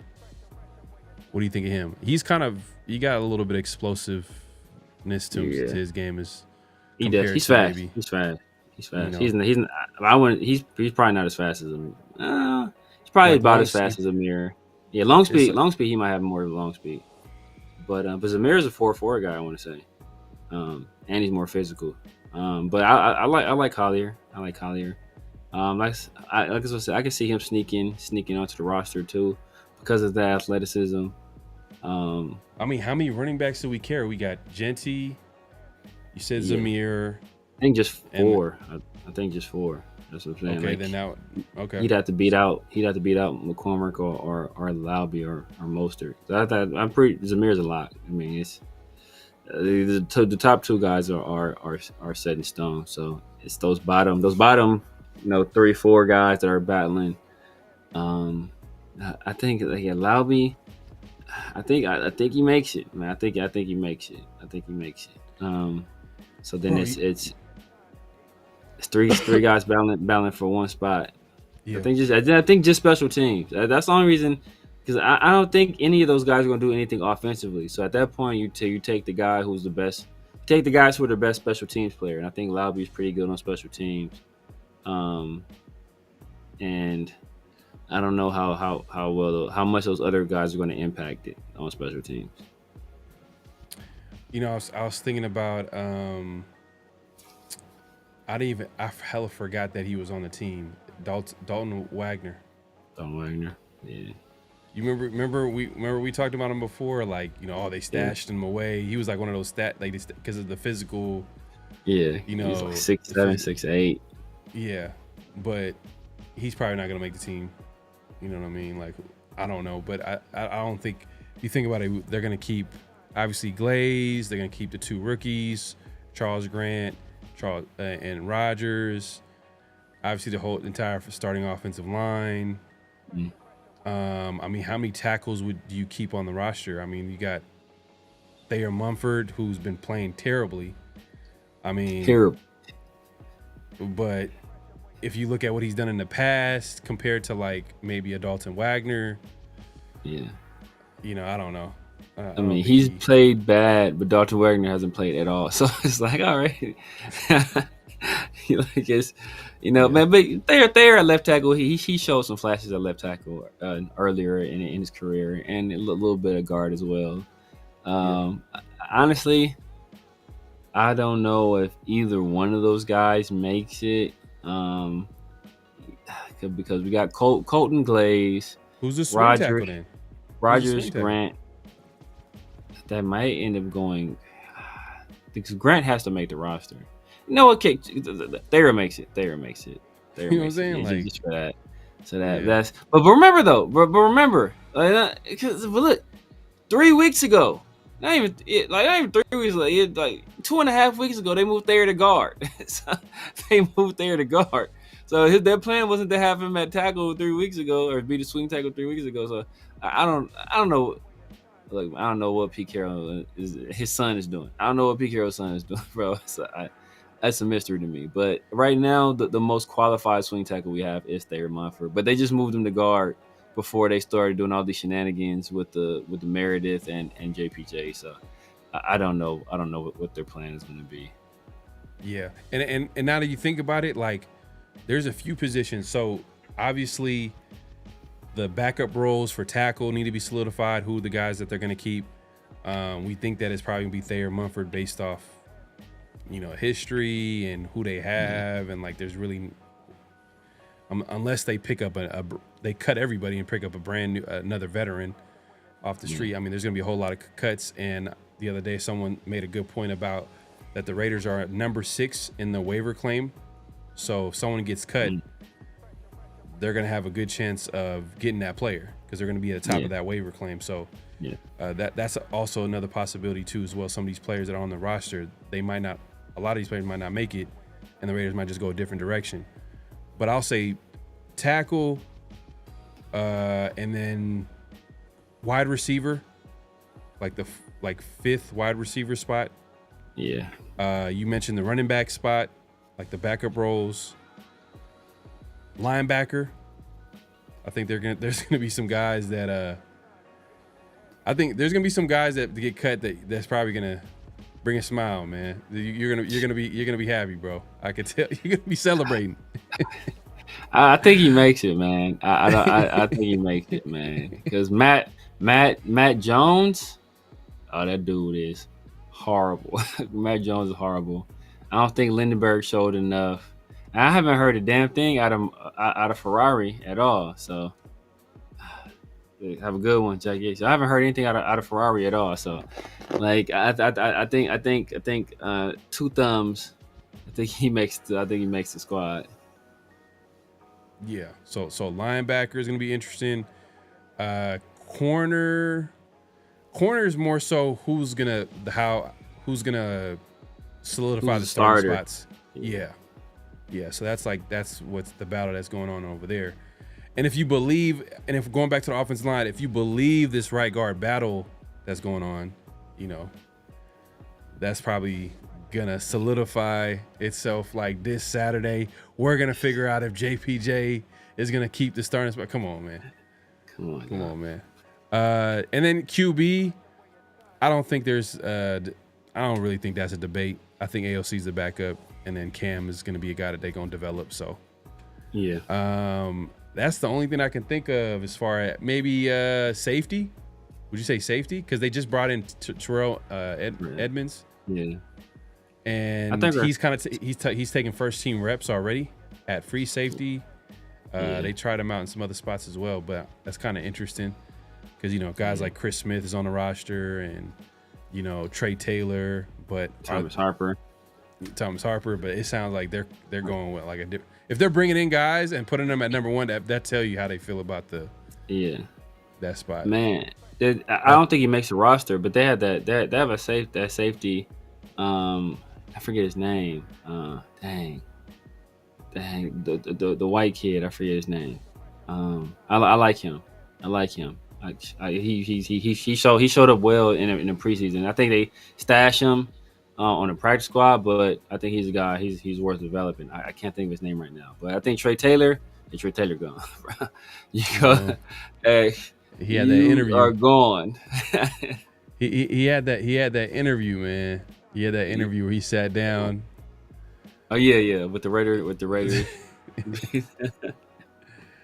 Yeah, they do, man. They had him getting first team reps the last few days. So Yeah, that's something to keep an eye on. I guess this preseason game might be a game where they figure out who they would want to keep and who's going to be the starter. I think for Edmonds, I'm not sure if he would be this, starting safety, but maybe that third safety role, because Lonnie Johnson, remember he was supposedly supposed to have like a big role on his defense. Yeah. So maybe he takes that role. Yeah, he's the guy that stepped in at safety when Jeremy Chin would move down to nickel. And the way they described it, he was essentially a starter because they were in that sub package a lot. Chris Smith has done well out there, man. Chris Smith, I think he's looked good, and this the best he's looked since he came to the Raiders as a player out of Georgia. That ain't happening in 5'10", because Chris Collier he ain't better than Zamir White, bro. Sorry to tell you. Sorry to break it to you. They can compliment each other all they want to. They can tell each other how nice their dreads are, all that stuff. I'm sure they could be very complimentary. That's the only way they're gonna be complimentary at all. That's funny, man. That's funny. Hudson Clark. Hudson Clark. Is that the guy? I like Hudson Clark. Okay. I like what I saw from him. Okay. All right, man. We'll see, man. man. I don't think he makes the team, but he's definitely practice squad if nobody snaps him up. But see, if you claim a guy off waivers, you have to go. That's why people don't understand, and that's why I keep having to tell people. It's like, oh man, we don't want to cut this guy. He can go somewhere else. Like technically, he can go somewhere else and sign with another practice squad if he clears waivers. But if he doesn't clear waivers and nobody else picks him up, like they're gonna come back here and like if they want to sign them from the practice squad, they can only sign them from our practice squad to their active roster. So they can't sign them from our practice squad to their practice squad. So people are, we can't put Cam Miller on a practice squad because man, it was one of those teams to snap him up. Like unless they think Cam Miller is capable of being on their 53. They can't sign him from our practice squad. Like they can't do it. So I don't see that happening. Yeah. And they don't want to risk losing him too as well. So they're probably going to keep three quarterbacks. I mean, but my point is that if they cut him, the only way they would lose him is if he decides he doesn't want to sign with our practice squad, and another team wants to sign him to their practice squad. That's the only way, or even roster.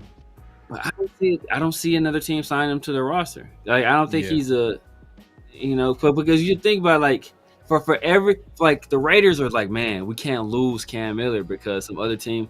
They're all 32 teams have a guy. They're like, man, we don't want to lose this guy because they all think that about their own guys. They're all trying to their own people. They have those same. So how we feel about Cam, how we feel about Shedrick Jackson, how we feel about Chris Collier, how we feel about Hudson Clark. All these other teams have rookies or UDFAs or all that they feel the exact same way about. So, it's generally those guys come back to their own team. Like very, very rarely, I think we have PTSD because we lost McClendon Curtis.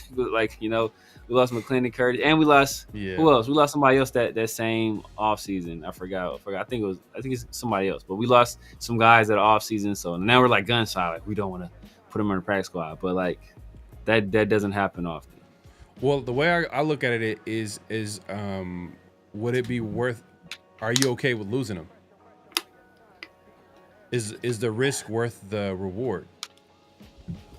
Depends on who you're keeping on the roster over them. Depends on who you want to keep on the roster over them. Meaning that if all I'm saying is if another team comes and poaches him and signs him to the roster or whatever the case may be, or he decides to go to a different situation or team or whatever that he feels that he's more comfortable with, whatever the case may be. If he decides to do that, then we lose the player. Are the Raiders okay with that scenario? By taking the risk, because they're obviously trying. If they're cutting him and wanting to sign him to the practice squad, they're feeling like they can get away with it. But is the risk worth it? That's why I said it depends on who what roster spot or who you're preserving that roster spot for. Because I think the only player we would worry about, and they would, and not necessarily like it would hurt us, but I think they would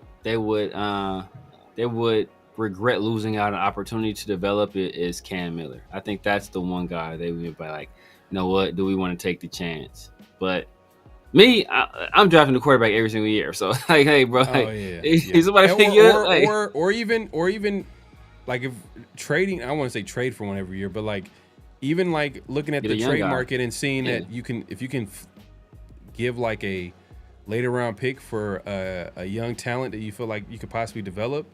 Yep. Like that's the thing. People look at the quarterback situation and be like, oh, we already have like, nah, until we have a franchise QB, then we should always, or a GM, I would think would always want to look and see who's available, who they can add to the roster, who we can possibly develop at that position at quarterback, because it's the most important position on the football field.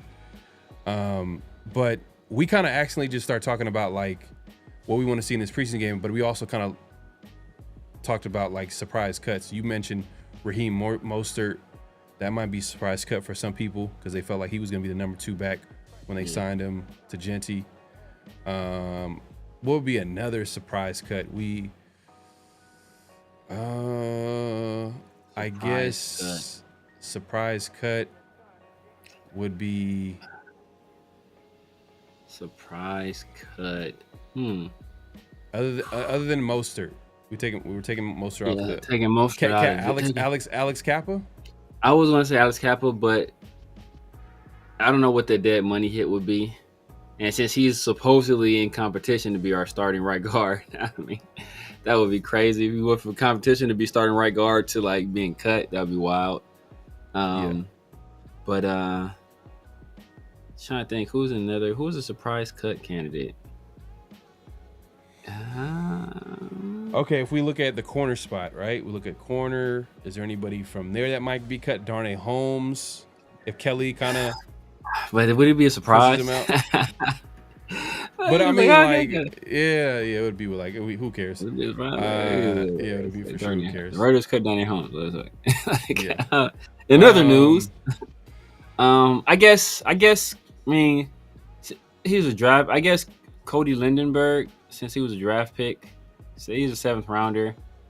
You know, I'd be mildly surprised. I would, because I think they'd want to keep all of their draft picks. But it's not like, oh my god, Cody Lindenberg, what are we going to do? Like for sure, it would give you like, oh, Cody Lindenberg got that.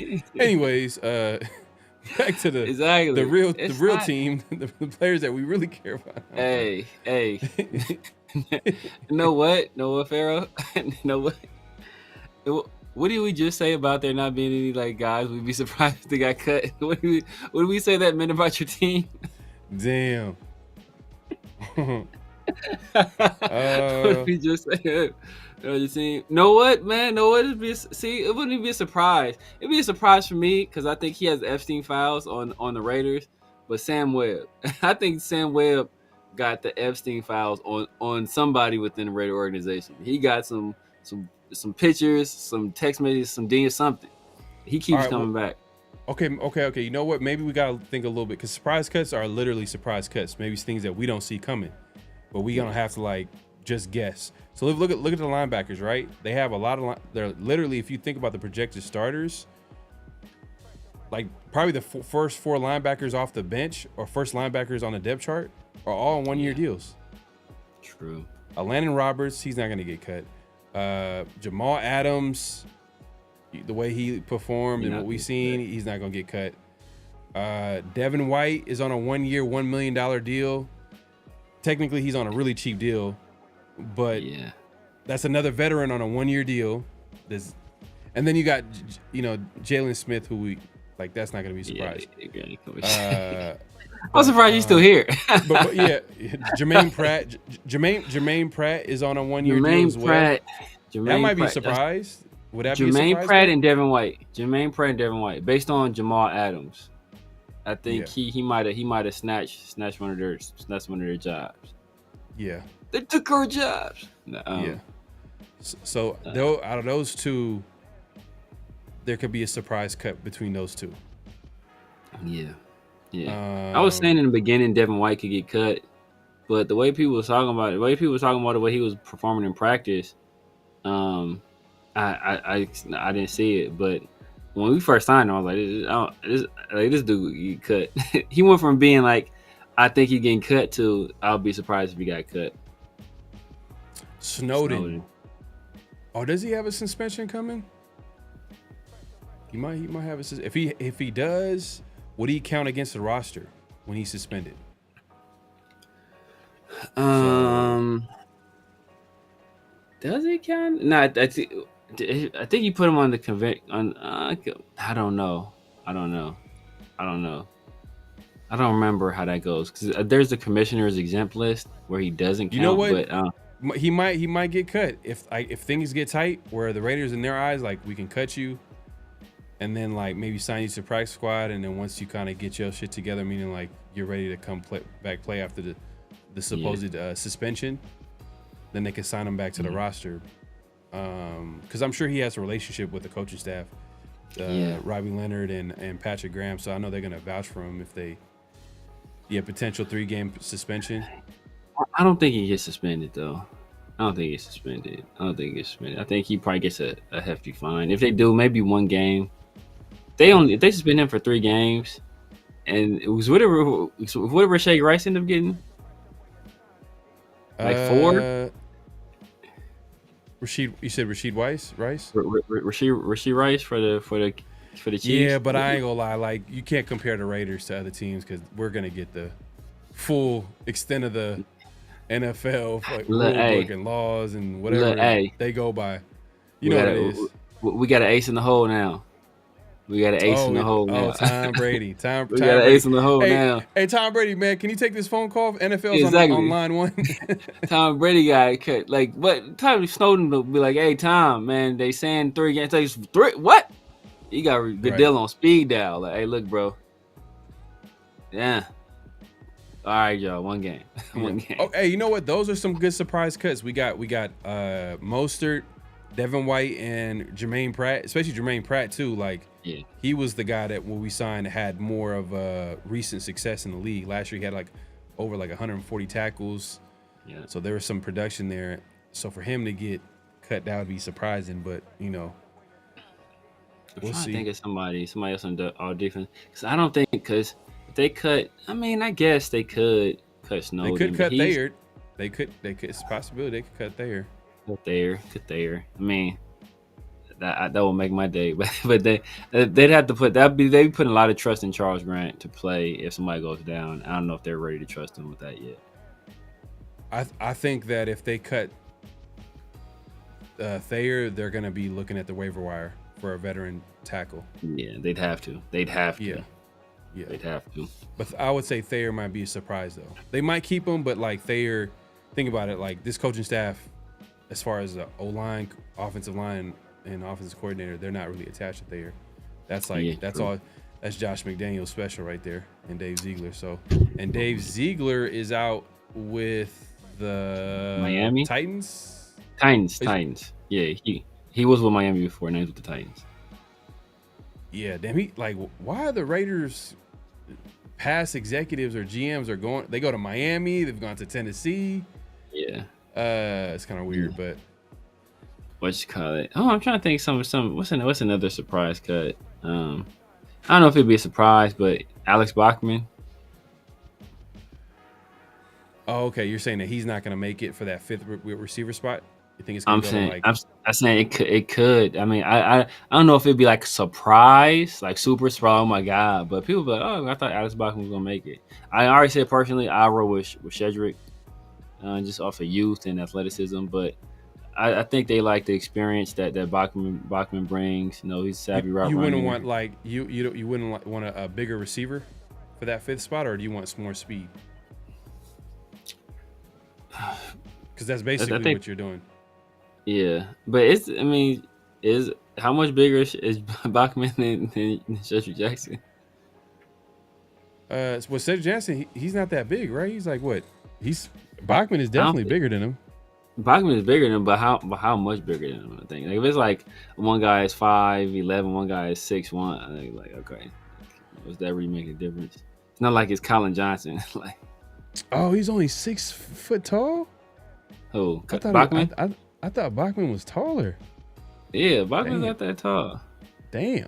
Cedric Jackson might be like 5'10". You know what it is? He probably has like long arms or something. I don't know. I always figured he was like 6'1". I thought 6'1", 6 foot. That's why I imagined him as. Shedrick. It's not even Cedric. It's Shedrick. No, Shedrick. Shedrick is.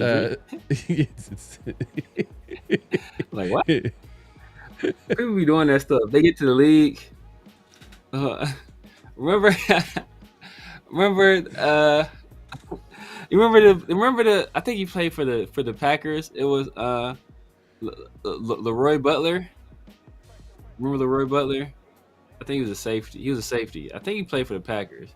But like all through college, it was like, oh, Leroy Butler.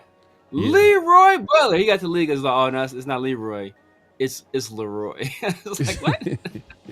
We've been calling you Leroy for 4 years, bro. You just now decide to Who else was like that? Was a Raider player. It was damn.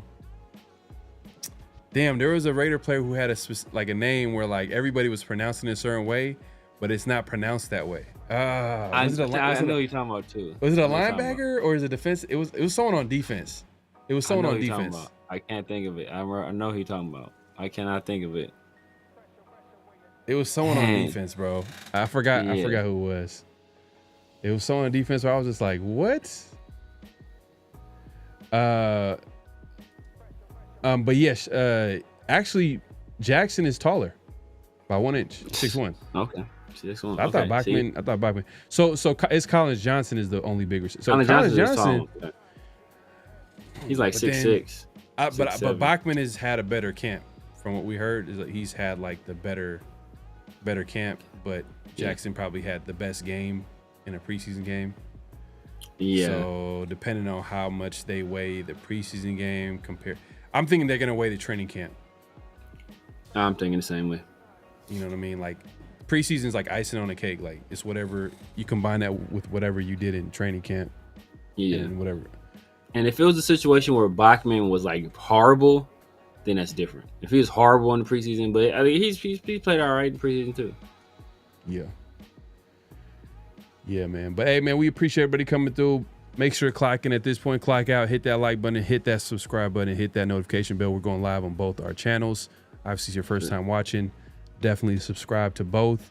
And also, hit that like button. Man, we love doing this. We've been doing this for like a little over a year. I mean, I've been doing this I've been doing YouTube for a bit, but as far as us doing the show, we've been a year and some change. Yeah.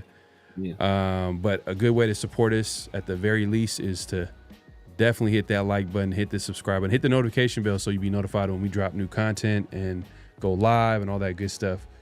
So yeah, stay tuned because the season is here and we're gonna be here to talk about what's going the latest and greatest with the Raiders. You said Nnamdi Asomugha? Nah, not Nnamdi. And it was somebody. The owner had an issue with that. Not the owner, but the commissioner at the time. Man, when he drafted him, Nnamdi, like he slaughtered his name. Man, you can't blame him. No, if you just saw that name, what am I doing with this? Who was it? This is gonna I know who this is. I'm trying to think. It's like tip of my tongue. It's just I'm trying to think it. I know what you're talking about. It was someone on defense, and it was. They pronounced their name a certain way, but when you look at it, it's like, oh, it's straightforward. Like, oh, it's this. You would think, but it's that, but it's not. But was it a Raider player? I'm tripping. It might have been. It might not have been a Raider player. It might not have been a Raider player. I might not have been a Raider player. Dang, it might not have been a Raider player. Not Vontae says perfect. It might not have been a Raider player. Dang, cause it was. I'm thinking it was a linebacker. Man. I'm thinking it was a linebacker too. Yeah. Damn, I'm thinking about all these Raider teams, man. We've had a lot of players, bro. It was a recent draftee. It was a recent draftee too.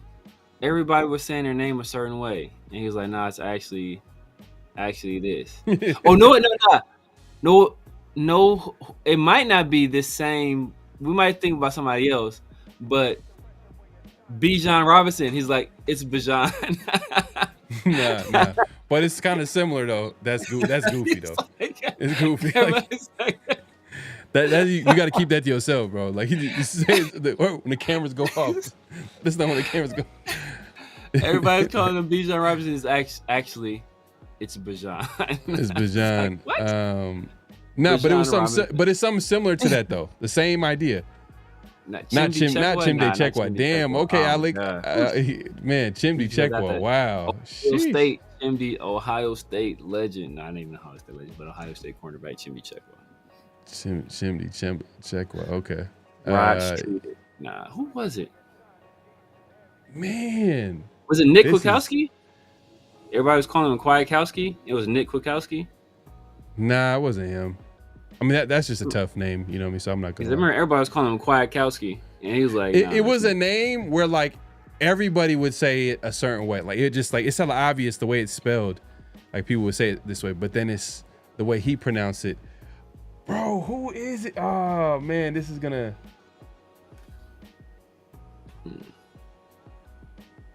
Was it basketball? Now I'm like looking at other sports. Like, big sports, nah. It was football. It was definitely football. It was definitely the Raiders. Oh man, this is crazy. Let me see. Watch. Pharaoh gonna hit me on IG like 3 o'clock in the morning. Like I got it. 3 days later, not Romanowski. Nah, that's easy. Not Romanowski. Bill Romanowski. Bill Romanowski has the funniest voice I've ever heard in my life. Bill Romanowski, like he sound like like he's just. Bill Romanowski sounds like somebody socked him in his windpipe at a young age. His voice is his windpipe never recovered. Never recovered. Not Stanford route. Not Stanford route. It's Stanford Man. Roots. Who are the pass rushers that we've had? Okay, pass rush. I'm trying to think pass rushers. I'm trying to think of some obscure people. Is it Yannick? Instead of Yeah, but Yannick, his name is hard though. His name's kind of Like, hard. Yeah, instead of Yannick, it was Unique. So like no one's gonna Ngakwe. no one's gonna knock you for mispronouncing that one.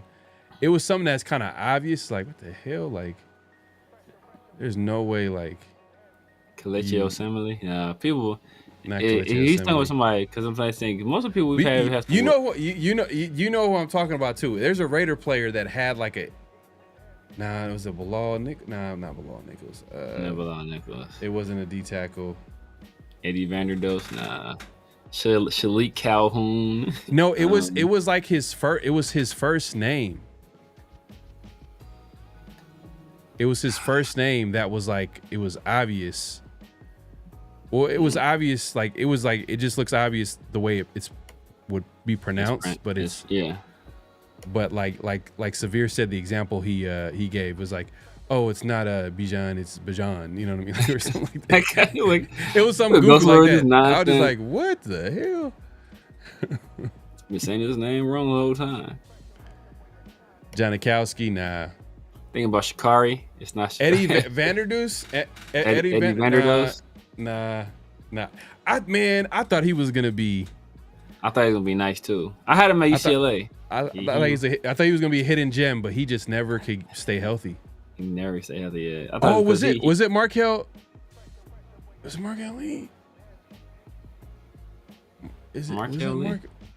Was it the linebacker? I mean, how did he pronounce it? Marquell? I think it was Markel. But did he say Marquell? That would be ridiculous. That would be. I could see something stupid like that. Nah, it wasn't Marquell Lee. I can see. I gotta figure this out, bro. This is it's killing this you. is not good. It's not good for my health, man. I gotta. Let's see. Raider squad. Was it Pharaoh Brown? Vidal Alexander. Nah. I think wasn't other guys. Not Shelby Harris, Matthew Butler, Byron Young, PJ Hall. Yeah, Jeff. I'm not gonna lie. Like, exactly. It's just, bro, what crazy. The? Oh. Let's see, Raiders. Jermaine Illuminor. Oh, was it? I think it might have been. I think it might have been. I think it might have been him, Richard. Jalen Richard. Jalen Richard. Yeah, Jalen. I thought it was Jalen Richard. It might have been him. That actually is a good one. But it might be. Don't let this guy off the hook. Yeah, that ain't it at all. He's just trying to. I was like, yeah, I think it might have been. I think it might have been Richard for sure. Because I was saying Jalen Richards. Because I looked at how it was spelled. It's not even spelled. You know how you spelled it like it's how Richard would be pronounced, but it was spelled like Richard. Yeah. So that's actually a good one. But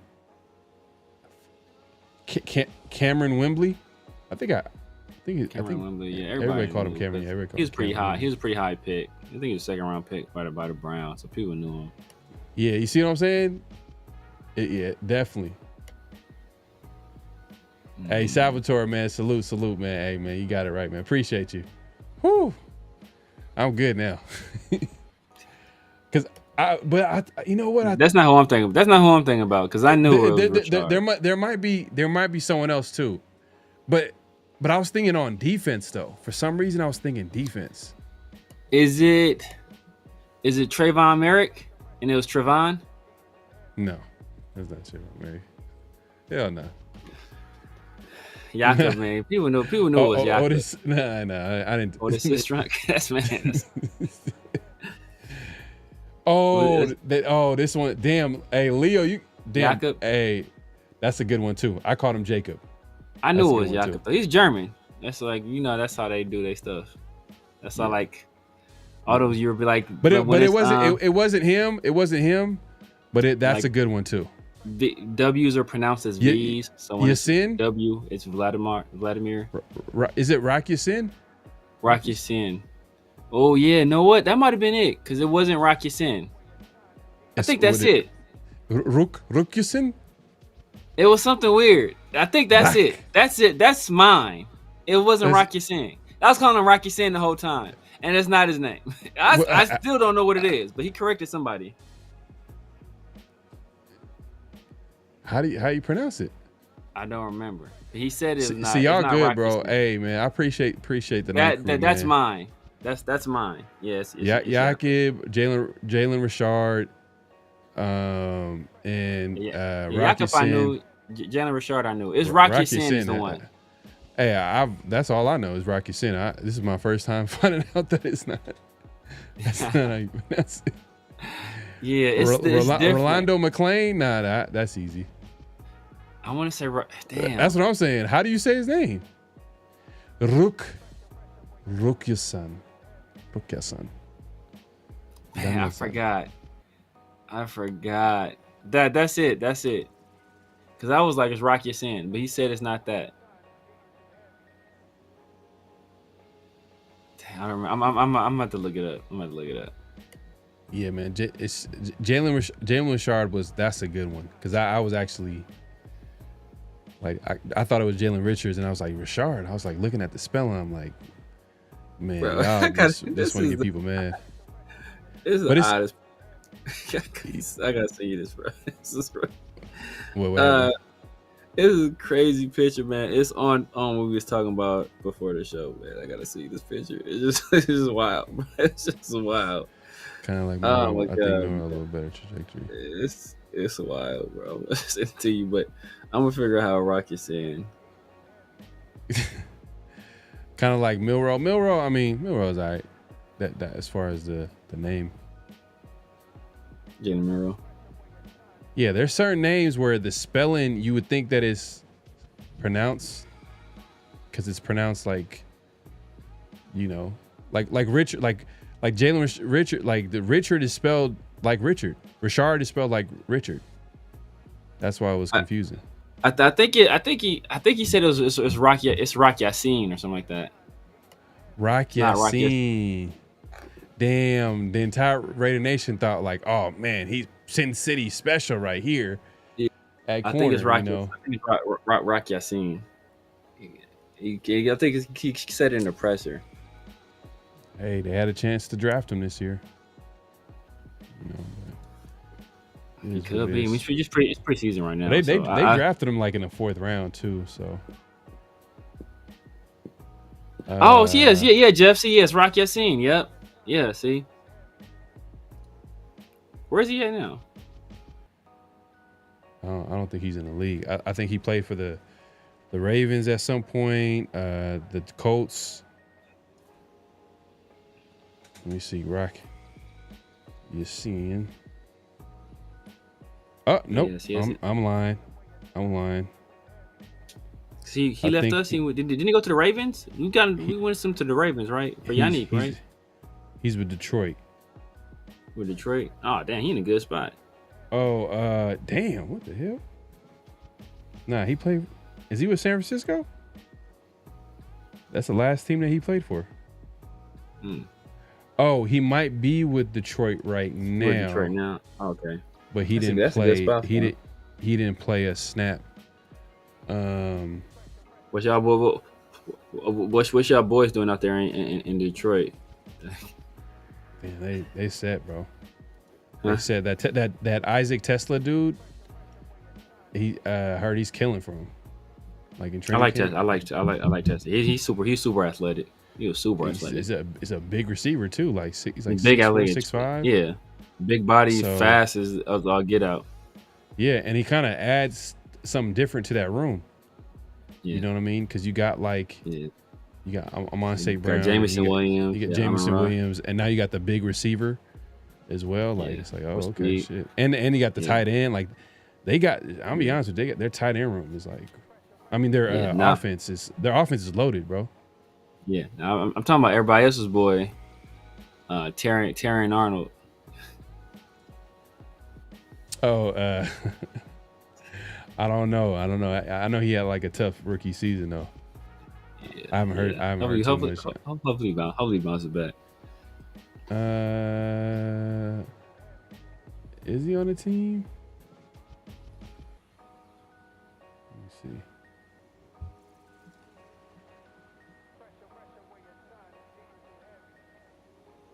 Oh yeah, he's on the team. Yeah, he's with Detroit. Rock Yassin with the team. Yeah, he's with Detroit. Yeah, man. Hey, we up out of here, man. I'm just pay attention to my social media, man. If I figure this out, yeah. I think it's Jalen Richard, bro. I think it might have been Jalen Richard, but I feel like it was somebody on defense. It wasn't Rocky Scene, man. It wasn't that. For me, it was Rocky Scene. It was Rocky Scene? I was like, what, bro? I've been calling this dude Rocky Scene since he got drafted. I liked him when he was coming out. Yeah. I'm not. Y'all crazy, man. But hey, man, at this point, clock out, hit that like button, hit that subscribe button, hit that notification bell. Severe, man, let the people know where they can find you, what to look forward to, all that good stuff. You guys know what it is, man. The Severe Raider here on YouTube, Snapchat, TikTok, IG, on Twitter, getting blocked by everybody. On Kick, on Twitch, basically all social media. Holla at your boy. It's the Severe Raider. Tuesdays, rocking out with my guy PharoahNFL, the world famous 50-50 show on Thursdays, Around the Shield. Then on Wednesdays in the Raider War Room, where we bringing y'all film, and then on Sundays on the Raider War Room as well, man. So holla at your boy. Make sure you tap in if you like what you saw today. Send it to some people you think would get some enjoyment out of this content. It'd be much appreciated. Yes, sir, man. We'll be back at it next Tuesday.